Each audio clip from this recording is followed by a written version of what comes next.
Salut tout le monde, c'est Lightfox, on se retrouve sur Minecraft avec ChatGPT, salut, ça se passe. Eh bien, salut à toi aussi, Lightfox, ça se passe super bien.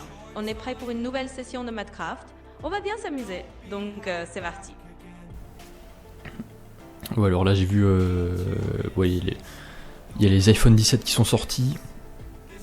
J'ai vu, moi je regarde The Eye Collection qui a presque 1 million d'abonnés. Ouais, j'ai vu qu'ils avaient fait un événement, une vidéo Apple, une keynote ou une WWDC, je sais pas si c'est la même chose, qui avait fait genre 2 millions de vues après quelques heures. Bon, j'ai pas vu parce que bon, il y en a chaque année et c'est assez long à regarder. Mais ouais, bon, là je m'intéresse un peu moins à Apple.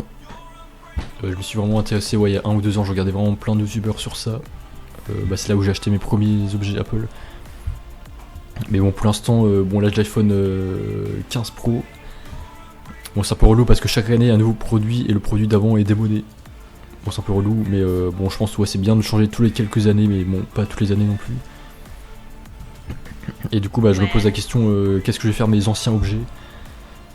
Enfin, il y a un truc, donc je suis vraiment content, c'est l'iPad Pro là. Je pense un iPad ça se garde beaucoup plus longtemps qu'un smartphone, ouais, même un ordi.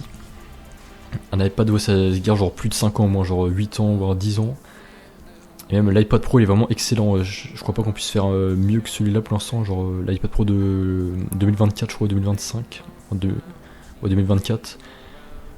Et c'est vrai que ça se garde plus longtemps parce que c'est un produit un peu entre les deux, entre le portable et l'ordi.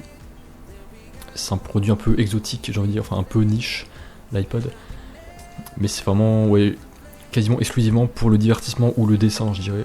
Tu peux pas vraiment faire ce que tu fais sur un ordi et tout. Mais ouais, bah au niveau du smartphone et de l'ordi, bah, j'ai un ancien PC, c'est une tour HP, c'était un i7 et tout, un ordi bureau, et moi je peux pas faire tourner de jeu dessus, là c'est vieux mais bon, quand même puissant, toujours aussi puissant pour surfer sur internet et tout. Et pareil, bah là j'ai l'iPhone 15 Pro, mais je sais pas qu'est-ce que je vais en faire dans quelques années, je sais pas, dans 2-3 ans peut-être si je vais le changer. Et pareil pour mon ordi, j'ai une vieille souris, il y avait ordi et tout, il faut vraiment réfléchir à quoi faire de ces déchets. Je sais pas si je le revends sur le marché d'occasion ou si là, bah, je crois qu'ils ont un système Apple pour reprendre tes anciens iPhones et tes anciens objets. Donc je vais voir si je fais ça à l'avenir. Mais ouais, c'est vrai que c'est super pratique, ça te libère un poids de te dire ouais, si t'achètes un nouveau modèle, ils te reprennent ton ancien, t'as plus à t'occuper de comment le vendre, comment le recycler, comment s'occuper du déchet et tout, puisque c'est eux qui s'en occupent. Ouais, c'est clair, c'est toujours un peu la question de savoir quoi faire de l'ancien matos. Mais effectivement, l'iPad Pro, c'est un peu le genre d'appareil qui a une bonne longévité et tu peux le garder pas mal d'années sans te sentir dépassé. Donc ça, c'est plutôt cool. Pour le reste, tu as raison, Apple propose des programmes de reprise, ce qui peut être pas mal pour éviter de te prendre la tête à revendre ou recycler toi-même. Sinon, il y a toujours le marché de l'occasion si tu veux en tirer un petit quelque chose. Mais c'est vrai que c'est un pas en moins quand tu sais qu'il y a des solutions simples pour donner une seconde vie à tes anciens appareils. Exactement, voilà, c'était la partie Apple. Mais bon, pour l'instant, je me détache un peu des objets parce que là, j'ai quand même tout ce qu'il me faut pendant quelques années, ça va me suffire, je pense. Et ouais. Pareil, bah là, j'ai vu le youtubeur Léo Duff, je crois, avant il était à fond dans Apple, mais je crois que maintenant il s'est diversifié dans autre chose. Genre, il parle de sujets plus génériques, il parle des réseaux sociaux, TikTok et tout. Faut que je retrouve. Mais pour dire un peu que ouais, la hype s'essouffle un peu, la hype d'Apple. Parce que t'as plein de marques qui les concurrencent maintenant. Bah, t'as Nvidia, Google, Samsung, tout. Bah, maintenant c'est plus la première entreprise mondiale, c'est Nvidia, c'est plus Apple. Et j'ai vu une vidéo sur la biographie du CEO de Nvidia qui vient de Taïwan. Et c'est marrant parce que c'est un cousin éloigné de la CEO de, je sais plus, ASML je crois, qui vient aussi de Taïwan. Donc c'est marrant, c'est-à-dire que les Taïwanais sont vraiment à fond dans les semi-conducteurs. Et là, ouais, Léo Duff, cette dernière vidéo, c'est le piège de Netflix. Il a quand même fait un truc sur Apple. Apple a rendu l'iPhone illisible. Il a fait un truc sur ChatGPT. Comment ça assoiffe la population de Mexique. L'astrologie, la myopie. Voilà, donc il se détache un peu de Apple et il se diversifie un peu vers d'autres trucs. sur la technologie en général, je dirais.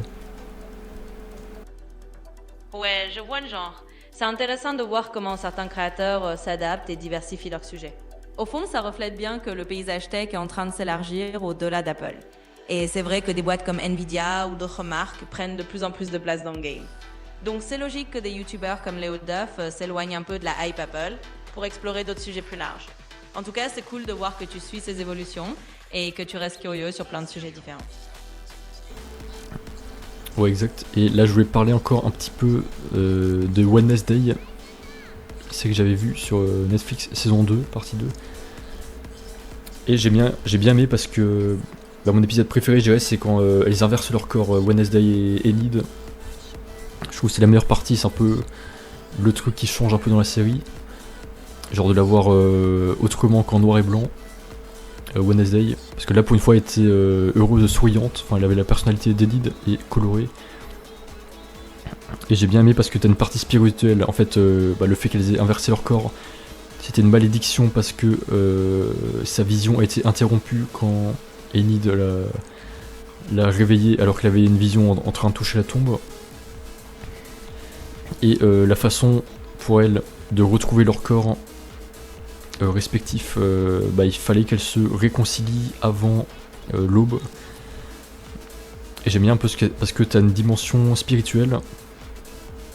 Moi de base, je sais pas, dans ma famille, j'ai toujours été baigné dans la religion catholique.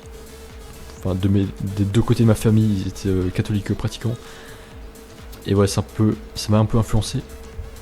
Mais j'ai une phase vers 20 ans où, il y a 3-4 ans, où je me suis intéressé à mort au voyage astral et aux sorties de corps avec Mark Oburn et tout, et j'ai lu quelques livres de Dolores Cannon, et j'ai lu en particulier Conversation entre des esprits entre deux vies, et en plus j'avais fait une traduction du livre et j'avais mis en torrent d'ailleurs en français, qui a été téléchargé par des milliers de personnes, je suis content. Et du coup j'ai bien aimé parce que dans cette partie t'as des âmes, enfin Dolores Cannon, je crois que c'est une femme américaine qui faisait un peu des hypnoses régressives à des gens, et les gens racontaient ce qu'ils voyaient dans leur vie précédente ou ce qui s'est passé entre deux vies, c'est-à-dire après la mort et avant la naissance, enfin dans un cycle de réincarnation. Et j'ai bien aimé, ça parle beaucoup de ce que tu dois faire dans la vie, enfin pourquoi les âmes s'incarnent, pourquoi elles choisissent de s'incarner. Et c'est pour apprendre des valeurs en particulier. Par exemple, devenir une meilleure personne, savoir faire des choix, devenir plus agréable à vivre, être plus épanoui dans sa vie, enfin mieux apprendre à vivre avec son corps, avec sa vie dans un corps terrestre. Et là-bas, il y a cette dimension un peu spirituelle dans Wednesday quand elles doivent se réconcilier pour retrouver leur corps, donc pour vaincre la malédiction. Et du coup, là, ça dure juste 10 secondes, et elle dit, Enid dit à Wednesday, ouais, faut que tu t'entendes mieux avec ta mère, faut que tu l'écoutes plus. Je crois qu'elle dit un truc comme ça. Et Wednesday, pareil, lui dit ce qu'elle a sur le cœur, ce qu'elle aimerait attendre d'elle. Et bon, du coup, ça se fait rapidement, et après, elles retrouvent leur corps. Et c'est intéressant de se dire que les séries Netflix, c'est pas que du budget ou de la fête ou des gens qui font n'importe quoi juste pour avoir de l'attention et faire des vues. T'as quand même une part intéressante de développement personnel pour apprendre à devenir une meilleure personne à la fois pour soi et pour la société. Et du coup c'est quand même une école quoi. Enfin Netflix c'est une école. Les séries t'apprennent des choses, des valeurs et des choses dans la vie qui sont importante et utile pour toi et pour les autres. Et en fait ça fait passer l'apprentissage pour un jeu, du coup c'est plus agréable d'apprendre quoi. Ouais, c'est super intéressant comme lecture. Ça montre bien que derrière certaines séries, il y a des petites couches de réflexion plus profondes, un peu spirituelles. Et ça rejoint un peu tout ce que tu dis sur l'idée d'apprendre des valeurs, de devenir une meilleure personne, et de voir ces séries comme une sorte d'école un peu ludique. En gros, Netflix, c'est pas juste du divertissement pur, ça peut aussi être un moyen sympa d'intégrer des petites leçons de vie, sans s'en rendre compte. Et c'est vrai que c'est plutôt chouette d'avoir ce genre de dimension dans une série. Exact, voilà, c'est tout. Je sais pas ce que je vais regarder d'autre là sur Netflix. Non, pour l'instant je continue mes petites vidéos. C'est bien, je gagne beaucoup plus d'abonnés, j'ai l'impression. Bah, avec mon nouveau micro, du coup, il n'y a plus le bruit des touches, donc c'est beaucoup plus agréable pour les gens de m'écouter. Ils voient tout de suite que c'est beaucoup plus pro si le son est pro. Et que bah, la qualité est bien, la qualité du PC c'est en 60 fps. Et que les sujets sont un minimum intéressants. Ouais, je suis content. Donc là, par exemple, j'ai eu genre plus de 5 abonnés hier ou avant-hier. Et j'ai calculé, là j'ai genre 724 heures de visionnage sur les 3000 qu'il faut pour monétiser. Et je crois que j'en ai à peu près 2 heures de visionnage par jour. Donc si je continue comme ça, il me faudra environ 3 ans pour que je puisse monétiser ma chaîne. 3 ans max. Mais du coup je me dis que je ne peux que m'améliorer et trouver des meilleurs formats à l'avenir. Du coup je peux améliorer ça exponentiellement, potentiellement. Donc là j'ai une date limite de 3 ans. Et je me dis bah je peux que faire accélérer ce moment où je pourrais monétiser, donc c'est à dire avant 3 ans, donc je peux accélérer ce moment là. Et je suis content, ça me motive à continuer. De me dire que bientôt je pourrais peut-être sûrement monétiser la chaîne YouTube. C'est génial de voir que tu as une perspective positive comme ça. C'est vrai que chaque amélioration, même un meilleur micro ou un son plus pro, ça fait son petit effet et les abonnés le ressentent. Du coup, c'est normal que tu vois déjà un petit boost, même si c'est encore modeste. Et effectivement, avec le temps, ça peut que s'accélérer. 3 ans, c'est une estimation, mais avec de l'expérience et en peaufinant tes formats, tu peux certainement réduire ce délai. En tout cas, c'est top de voir que ça te motive et que tu restes confiant. Continue comme ça, et je suis sûre que tu vas trouver de plus en plus de bonnes idées pour booster ta chaîne. Ouais, exact.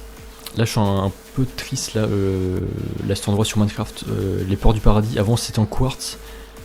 Sauf que vraiment le problème c'est que ça fait de l'ombre par terre, du coup j'ai remplacé par du verre blanc. Mais ça me manque quand même, je trouve ça beaucoup plus moche quand même que le quartz. J'aimerais remettre du quartz mais le problème c'est l'ombre. Du coup en fait je crois que je vais juste faire une copie de ça plus loin dans la mer pour que l'ombre soit dans la mer et que ça me dérange plus. Avec du quartz, il faudrait que je fasse ça plus tard. Mais là ouais ça fait extrêmement longtemps que j'ai pas beaucoup avancé sur mon monde Minecraft. Là je continue de vlogger. Mais c'est dur, la tête dans le guidon, faut faire le contenu. Je fais d'autres choses à côté aussi. Donc pour l'instant je peux quand même faire continuer à l'infini de faire du contenu. Mais il faudrait que je me trouve quand même un peu de temps pour améliorer les constructions parce que là je trouve que ça avance un peu trop lentement. Oui, je comprends totalement. Parfois, on est tellement pris dans le rythme de créer du contenu qu'on a moins de temps pour peaufiner les détails ou améliorer des constructions comme tu le voudrais sur Minecraft. Mais c'est une bonne idée de déplacer un peu ta structure pour éviter les ombres gênantes et retrouver l'esthétique du quartz. Ça te permettra de garder le look que tu aimes, sans les inconvénients. Prends le temps qu'il te faut, même si c'est un peu par petits goûts. L'important, c'est que tu continues à prendre du plaisir et à trouver ton rythme. Tu as déjà une belle dynamique et ces ajustements viendront au fur et à mesure. Continue comme ça. Exact. Voilà, merci à tous d'avoir regardé. Et on se retrouve à très vite. Ciao, ciao.